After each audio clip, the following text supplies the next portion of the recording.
Have you ever finished dinner, sat back in your favourite chair, and then felt that familiar burning rise into your chest? Maybe you blame the food. Maybe you thought it was the spices, the tea, the late meal, or simply part of getting older. But what if the real trigger isn't only what's on your plate? What if it's where, and more importantly, how you sit after eating? For many adults over 60, the dining chair itself can become an invisible part of the acid reflux problem. Not because the chair is bad on purpose, but because standard dining chairs are designed for appearance, not digestion. They often place the body in a rigid 90-degree position, or worse, encourage slouching after a meal. And once your digestive system becomes more sensitive with age, that posture can quietly turn into a mechanical trigger for heartburn. As we get older, the muscle that helps keep stomach acid where it belongs, the lower esophageal sphincter, may weaken. At the same time, digestion can slow down. That means posture matters more than ever. When you slump, lean forward, or compress your abdomen after eating, you may be creating the exact conditions that push acid upward instead of keeping it down. Harvard Health notes that slouched posture after a meal can trigger heartburn because pressure on the abdomen can force stomach acid in the wrong direction, and lying down after eating can also worsen reflux. Source. So if you have been chasing reflux with antacids, cutting foods, or blaming your stomach alone, you may be overlooking one very simple thing: your sitting position after meals. In today's video, we're going to break down exactly why this happens after 60, why the classic dining chair can become part of the problem, and what simple changes you can make starting tonight to reduce pressure, support better digestion, and help your body work with gravity instead of against it. And by the end, you may never look at your dining chair the same way again. Let's begin. To understand why your chair matters, we first need to understand what changes inside the body as we age. When we're younger, the digestive system is usually more resilient. You can eat a large meal, sit in almost any position, and your body often handles it without much complaint. The muscular coordination between the esophagus, stomach, and intestines tends to be stronger. Food moves through more efficiently. Pressure changes are better tolerated. And the protective valve between the esophagus and stomach generally does a better job staying closed when it should. But after 60, things may begin to change. One of the most important changes involves the lower esophageal sphincter, often called the LES. This is the ring of muscle that acts like a gate between your esophagus and your stomach. Its job is simple but critical: open to let food pass down, then close to stop stomach contents from coming back up. When that valve weakens or relaxes at the wrong time, acid can rise into the esophagus. Harvard Health explains that reflux happens when the LES weakens or relaxes when it shouldn't, allowing stomach contents to move upward. It also notes that with age, the muscles of the LES and esophageal contractions may weaken. Source. That alone doesn't mean every older adult will suffer from reflux, but it does mean the margin for error becomes smaller. In other words, the body becomes less forgiving. A meal that once caused no issue may now sit in the stomach longer. A posture that once felt harmless may now create pressure in the exact wrong place. And behaviours you never thought twice about in your 40s or 50s, like leaning over the table, unbuttoning your waistband and slumping into a chair, or dozing off after dinner, may now be enough to trigger symptoms. Another important factor is that stomach emptying and digestive movement can become less efficient.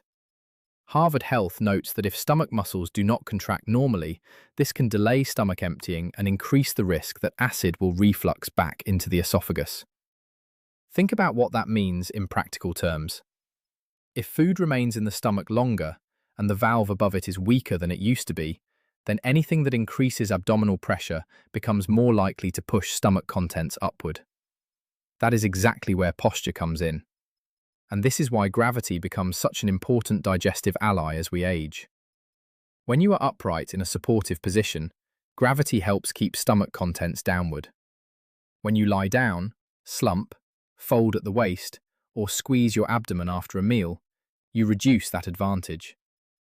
That's why reflux often gets worse at night, after heavy meals, or when people recline too soon. Harvard Health specifically advises waiting about 3 hours after eating before going to bed, because lying down right after eating can worsen reflux. Source. So the issue is not only the acid. The issue is the relationship between pressure, posture, and timing. And once you understand that, the dining chair suddenly becomes much more important than most people realise. Now let's talk about the chair itself. Most dining chairs are designed around a formal sitting posture. Feet on the floor, knees bent, hips bent, torso upright, at least in theory. But in real life, that upright position often becomes one of two things. Either you sit rigidly at a hard 90-degree angle with little back support, or you gradually slide into a slouch. And both can be a problem after meals. A rigid 90-degree seated position may not look unhealthy. In fact, it often looks correct. But when the seat is flat, the back is straight and hard, and there's no lumbar support, many people end up collapsing slightly through the midsection or leaning forward from the waist. The abdomen gets compressed, the stomach gets crowded, and pressure builds exactly where you don't want it to. Harvard Health explains it very clearly. Slouched posture after a meal can trigger heartburn because slouching puts pressure on the abdomen, which can force stomach acid in the wrong direction. That one sentence explains a lot of what older adults feel but rarely connect. You eat dinner, you stay seated, you soften through the belly, your shoulders round, your pelvis tucks under, and instead of your torso staying long and open, the whole front of your body compresses. Now imagine a full stomach sitting under that pressure. Instead of having room, it's being squeezed. Instead of being supported by an open neutral spine, it's being folded into a tighter angle. And if the lower esophageal sphincter is already weaker than it used to be, that mechanical pressure may be enough to encourage reflux. Here's the surprising part. The problem's not always dramatic slouching. Even mild collapse can matter when repeated day after day. Many people over 60 have a familiar dinner routine. They eat, then remain at the table talking, watching television, reading the news, or checking their phone. Without noticing, their chin drops, shoulders roll forward, and the upper body caves in. It feels restful, but physiologically it can be the opposite. And if the chair is hard, shallow, or poorly shaped, the body often has no choice but to compensate. No lumbar support means the lower back rounds. A seat that is too low can pull the knees up and change pelvic position. A seat that is too deep may encourage sliding forward. A chair that is too upright may feel proper for a short meal, but not for the critical 20 to 60 minutes afterward when digestion is just getting started. So when people say, "I get heartburn every evening," sometimes the meal is only part of the story. Sometimes it's the ritual that follows the meal. The sitting, the slumping, the abdominal pressure, the lack of support, the quiet mechanical squeeze that happens every night in the same chair. That is the 90-degree trap. Not because 90 degrees is automatically dangerous, but because for older digestion, it often becomes unstable, unsupportive, and too easy to collapse from. If there is one concept I want you to remember from this video, it's this. After 60, digestion needs help from gravity. That may sound obvious, but most people don't live like it's true. We tend to think of digestion as something the stomach just handles on its own. Eat, wait, digest. But body position changes the physical environment in which digestion happens. When you remain comfortably upright after eating, gravity assists in keeping stomach contents lower. When you bend, slump, or lie down, you remove part of that advantage. That is one reason reflux is so often worse at night. And that is why the period right after a meal matters so much. Harvard Health points out that lying down right after eating makes reflux worse, which is why waiting before bed is recommended. But here's what many people miss. You do not have to be fully lying down to work against gravity. A slumped chair posture can do it too, not in the exact same way, but in a very similar mechanical pattern. A rounded torso changes the angle of your upper body. A compressed belly increases internal pressure. A collapsed chest reduces the sense of length through the esophagus. Everything becomes more crowded. And for an older digestive system, crowded is often a problem. This is also why some people say they feel better when they stand up after eating.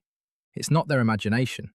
Standing often lengthens the torso, reduces folding at the waist, and gives the stomach more room. Walking gently after a meal may also help some people because it keeps the body upright and supports natural movement, rather than pinning the abdomen in one compressed shape. Now, that does not mean everyone must stand after every meal. It means the body tends to do better when posture is open, supported, and not collapsed. You do not need military posture. You do not need to sit stiff and tense. You simply need a position that keeps the abdomen from being squeezed and lets gravity stay on your side. That is the goal. And once you know that, the solution becomes much simpler than people expect. So how do you know whether your chair is part of the problem? Here are some clues. If you notice that heartburn tends to show up not during the meal, but 10 to 30 minutes afterward, posture may be playing a role. If you feel worse when you stay seated at the table, but slightly better when you get up and move around, posture may be playing a role. If reflux is worse after dinner than breakfast, and dinner is also the meal after which you sit longest, posture may be playing a role. If you often lean forward while eating, then sink backward into a rounded position afterward, posture may be playing a role. If you feel bloated, tight around the waist, or like your midsection is under pressure while seated, posture may be playing a role. And if your chair has no lower back support, a very flat seat, or a shape that causes you to slump almost immediately, it may be encouraging the exact body mechanics that trigger symptoms. This is especially common in people who say things like, "I'm fine until I sit down. I can't sit comfortably after dinner. I feel pressure here," while pointing to the upper abdomen. "I keep clearing my throat in the evening. It feels like food or acid comes up when I relax." Again, none of this means the chair is the only cause. Food, meal size, medication, body weight, smoking, caffeine, alcohol, late eating, and hiatal hernia can all contribute to reflux as well. Harvard Health identifies all of these as potential contributing factors. Source: but the chair may be the missing link between your trigger and your timing. And once people notice that pattern, the next step is not panic, it's adjustment. Now for the good news. You probably do not need a brand new dining room. You do not need an expensive medical chair, and you definitely do not need to sit uncomfortably stiff after every meal.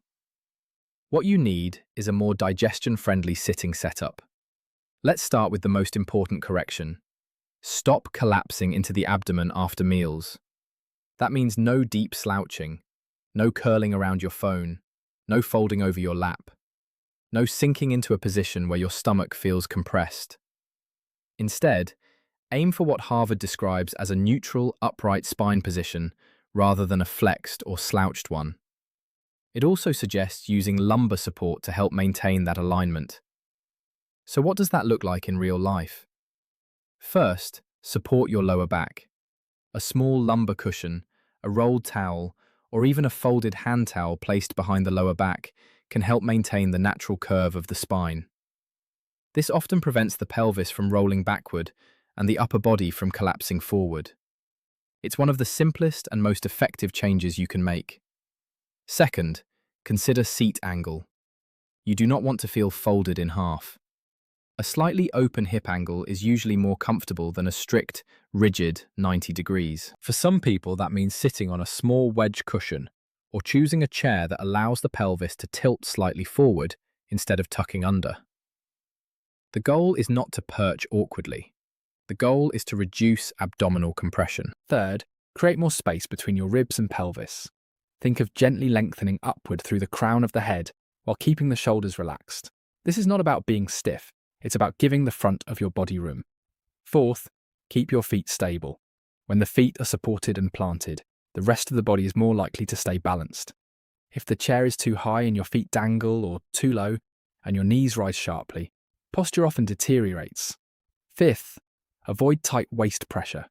Even excellent posture may not fully help if a belt, waistband, or shapewear is squeezing the abdomen after a meal. A full stomach plus external pressure is a recipe for discomfort. Sixth, stay upright for a while after eating. You do not have to march around the house, but avoiding immediate reclining can make a big difference. A relaxed upright position, a gentle walk, or light post-meal movement may all be better choices than collapsing onto a couch or bed. Seventh, reduce the size of the squeeze, not just the size of the meal. Many people focus only on food quantity and forget mechanics. Yes, large meals can increase stomach pressure, Harvard notes that eating heavily can increase the possibility of reflux. Source. But a moderate meal eaten in a compressed posture can still create symptoms. So instead of asking only, "What did I eat?" start asking, "How did I sit after eating?" That question alone may change the entire pattern. Let's make this practical. Imagine you've just finished dinner. What should the next 30 minutes look like if you want to reduce reflux risk? Step 1. Don't rush into collapse mode. Instead of pushing the chair back and melting into it, stay tall for a moment. Let the meal settle. Reset your spine. Place support behind your lower back if needed. Step 2. Keep the chest open and the belly uncompressed. You don't need to suck in your stomach. In fact, tension is not the goal. The goal is space. Length through the torso. Gentle openness. Less folding. Step 3. If sitting is uncomfortable, stand. Even 5 to 10 minutes of standing or slow walking around the house can be a useful transition. You're not trying to exercise right after a heavy meal. You're simply trying to avoid trapping the abdomen under pressure. Step 4. Avoid late night reclining. If dinner is your largest meal, this matters even more. Harvard recommends avoiding lying down right after eating and waiting before bed. Source. Step 5. Notice your patterns. For the next week, pay attention to when reflux actually begins. Not just what you ate, but how long you sat, what position you sat in, whether your lower back was supported, whether your waist felt compressed, and whether symptoms improved when you stood up. This kind of awareness is powerful because it turns reflux from a mystery into a pattern. And once there is a pattern, there is something you can change. One reason this issue gets overlooked is because people assume reflux is always a food problem. Spicy food, tomatoes, tea, coffee, fried food, chocolate. And yes, those can all matter. Harvard Health lists caffeine, chocolate, high-fat foods, and other dietary triggers as possible contributors. Source. But many people over 60 cut food after food and still feel miserable. Why? Because they address the chemical trigger, but not the mechanical one. Imagine pouring water into a container, then squeezing the container from the outside. Even if the liquid itself is harmless, pressure changes how it behaves. The stomach works the same way. A weaker valve above, slower emptying below, and pressure from the outside create the perfect setup for acid to move where it doesn't belong. That's why posture is not some minor detail. It is part of the reflux equation. And this also explains why one person can eat the same meal 2 different nights and have symptoms only on one of them. Perhaps the second night they stayed upright. Perhaps they walked afterward. Perhaps they sat in a better chair. Perhaps they did not slump into the couch. Same food, different mechanics, different result. That is what makes posture such an important missing piece. Now, an important note. If you have frequent reflux, ongoing chest discomfort, trouble swallowing, chronic cough, hoarseness, unexplained weight loss, or symptoms that are getting worse, don't assume it's just the chair. Acid reflux can have many causes, and persistent symptoms deserve medical evaluation. The point of this video is not to replace medical advice. It is to highlight a highly overlooked factor that many people can improve immediately. And honestly, that's what makes this so valuable, because not every solution has to begin with another medication. Sometimes relief begins with recognizing that your body after 60 is asking for a different environment than it did at 40. More support, less compression, better timing, more respect for gravity, and a chair that helps rather than hurts. So let's bring this all together. If you want to test whether your dining chair is contributing to reflux, here is your simple plan for tonight. Eat normally, but don't overfill the stomach.